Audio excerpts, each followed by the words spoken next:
क्या आपको पता है कि 90% of the people actually loses money in the trade market?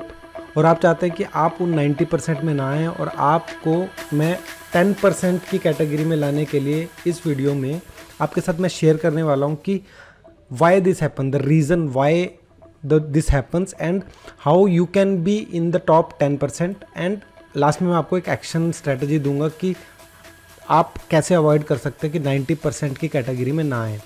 तो let's dive into the video. Why most stock traders fails and how to avoid it. आज की video में मैं ये कवर करने वाला हूँ। तो सबसे पहले इस वीडियो में मैं शेयर करूँगा कि the reason Y, what is the actual reason कि जिसकी वजह से कि 90% of the people actually loses money in the trade market. फिर उसके बाद मैं बताऊंगा आपको how you can be on the top 10% and last में मैं आपको एक एक्शन स्ट्रेटजी दूंगा। तो सबसे पहले let's dive into the reason why. First of all it is lack of clear trading strategy. देखिए, किसी फ्रेंड ने बता दिया, किसी न्यूज़ चैनल से सुन लिया कि ये स्टॉक को ले लो, ये आपका टारगेट होना चाहिए, ये आपका स्टॉप लॉस होना चाहिए, और आपको एक्चुअल में आपकी कोई अपनी स्ट्रेटजी नहीं है।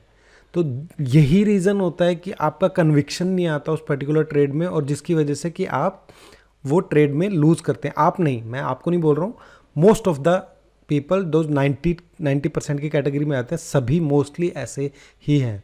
ठीक है, आपको खुद की क्लियर स्ट्रैटेजी होने के लिए देखिए नॉलेज चाहिए, स्किल चाहिए, वो आपको डेवलप करनी पड़ेगी फॉर अ लॉन्ग पीरियड। मतलब अगर आप कंटिन्यूसली उसको डेवलप करेंगे तो आपको अपनी खुद की स्ट्रैटेजी आप खुद बिल्ड करेंगे तो आपका कन्विक्शन रहेगा कि हाँ भी मुझे किसी का भी सुनो, बट ट्रेड अपने मन की लो, मन की नहीं, अपनी स्टडी करने के बाद। ठीक है।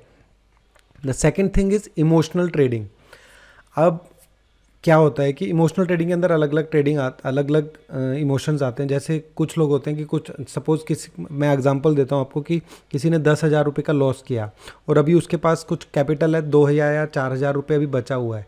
तो वो क्या करेगा कि वो 10,000 का जो लॉस है उसके माइंड में पड़ा हुआ है और वो सोचेगा कि मैं अब उसको रिकवर करूं, मतलब रिकवर स्ट्रैटेजी। या फिर दूसरी होती है एक स्ट्रैटेजी, मतलब एक इमोशनल गेम क्या होता है कि आपने आज कुछ पैसा कमाया मॉर्निंग में और फिर उसको लॉस किया, तो आपके अंदर रिवेंज लेना है उसका कि मुझे अब वो रिकवर करना है। तो इस तरह के कुछ इमोशनल ट्रिगर्स होते हैं जिसकी वजह से कि बंदा जो प्रॉफिट किया होता है वो भी गवा देता है, और जो एक्चुअल में उसको बनाना था उस 2,000 से जितना बन सकता था, जितनी कैपेसिटी थी उस 2,000 की, वो तो भूल ही जाओ, क्योंकि उसका टारगेट ही अनरियलिस्टिक, उसको 10,000 रिकवर करना है और वो भी तुरंत करना है बिकॉज उसने गवा दिया था। तो ये सब इमोशनल ट्रिगर जो है ना, ये आपको मोस्टली 90% पीपल को ये लॉस की तरफ ही लेकर जाते हैं। ठीक है। तीसरा, ignoring risk management. Risk management को इग्नोर करते हैं तो एक ही ट्रेड काफ़ी है कि आपको पूरा आपकी कैपिटल को ख़त्म करने के लिए आपने कुछ सारा पैसा एक में लगा दिया और रिस्क मैनेजमेंट किया नहीं, मतलब आपने स्टॉप लॉस लगा लिया या मन में सोचा और एक्चुअली जब लेने की बारी आई तब वो लिया नहीं, तो क्या आपका वो बुरी तरह कटता जाएगा और लास्ट में आपका जो कैपिटल है वो बचेगा नहीं। तो रिस्क मैनेजमेंट नहीं होती है ना, तो बड़े बड़े लॉसेज होते हैं। तो छोटे लॉस लेने ज़्यादा अच्छा है rather than taking the big loss. तो risk management is very important. ये 5 रीजंस हैं, उनमें से ये भी एक बहुत इंपॉर्टेंट रीज़न है जिसकी वजह से 90% of the people loses money. अब ओवर ट्रेडिंग, आपने सुबह प्रॉफिट कर लिया, मतलब इंट्राडे ट्रेडर्स की बात कर रहा हूँ, वैसे मैं रिकमेंड नहीं करता हूँ इंट्राडे ट्रेडिंग विदाउट नॉलेज। अगर आपको नॉलेज नहीं है तो आपको इंट्राडे ट्रेडिंग नहीं करनी चाहिए। Intraday is like world cup नहीं बोलूँगा मैं, मतलब एक हाई लेवल ऑफ क्रिकेट। अगर मैं क्रिकेट के केस में आपको समझाऊं तो एक अच्छे स्टैंडर्ड पे पहुंचने के बाद ही आपको इंट्राडे में आना चाहिए, लेकिन mostly new commerce directly intraday में ही आते हैं बिकॉज इंस्टेंट ग्रेटिफिकेशन सबको चाहिए। तो instant gratification is not the game for the traders, investors, किसी के लिए भी नहीं। ठीक है। तो ओवर ट्रेडिंग में क्या करते हैं, वो आज मॉर्निंग में प्रॉफिट किया, फिर लॉस किया, फिर थोड़ा सा प्रॉफिट किया, फिर लॉस किया, उस तरह का मतलब करते पूरे दिन में आप इतनी ज़्यादा ट्रेडिंग कर चुके होते हो कि आप ब्रोकरेज इतनी ज़्यादा दे रहे होते हो, प्रॉफिट कुछ ज़्यादा बना नहीं होता है। अगर प्रॉफिट बना भी हो तो उसमें तो सारी ब्रोकरेज निकल जाती है और ज़्यादातर लॉस में ही जाते हैं, प्रॉफिट तो दूर की बात है। ठीक है। तो ओवर ट्रेडिंग से ये भी होता है कि माइंड तो आपका यही है ना, वो पर्टिकुलर एक तो टाइम वेस्ट हो रहा है, आपकी हेल्थ लॉस हो रही है, उसके बाद फिर आप ओवर ट्रेडिंग कर रहे हो, तो ओवरऑल ओवर ट्रेडिंग से ओवरऑल लॉस ही होता है। Lack of continuous learning. देखिए, अब ये जो चीज़ है, लर्निंग की जो चीज़ है, ये आपको continuously you need to be a lifelong learner.